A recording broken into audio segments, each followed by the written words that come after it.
So, Neil, look, we've heard it all before from Sturgeon, haven't we? Oh goodness, yes. I've said many times before. It's because she's on that hamster wheel of being a party with a single issue.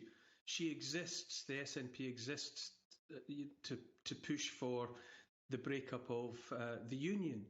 So she's got no alternative. But it's becoming increasingly ridiculous.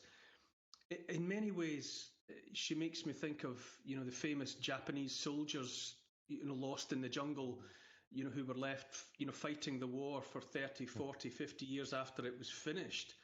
It was the war was over in 2014.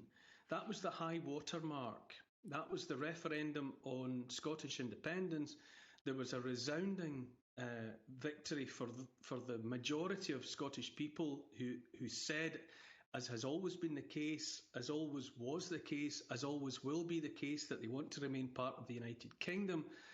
But the SNP have no alternative. They have no option but to continue to pretend that anybody wants independence. And they are a minority party pushing a minority issue.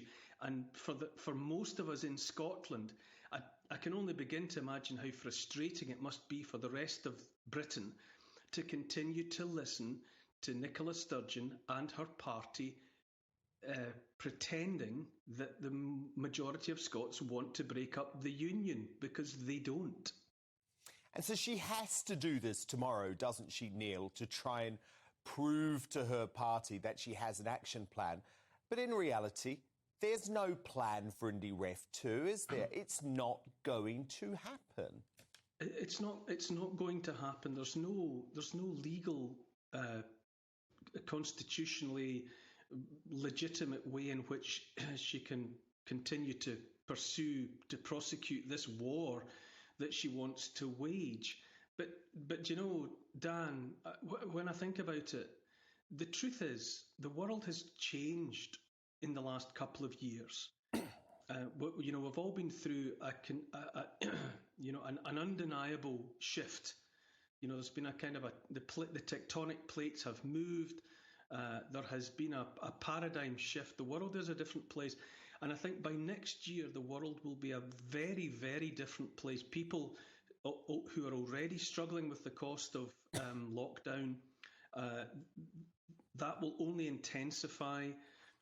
And as people are struggling to cope, to pay bills, to pay mortgages, to pay rent, to put food on the table, to stay in jobs, to stay in employment, all of the rest of it, in that atmosphere, which is inevitable, the last thing that anybody will want is the upset of a referendum.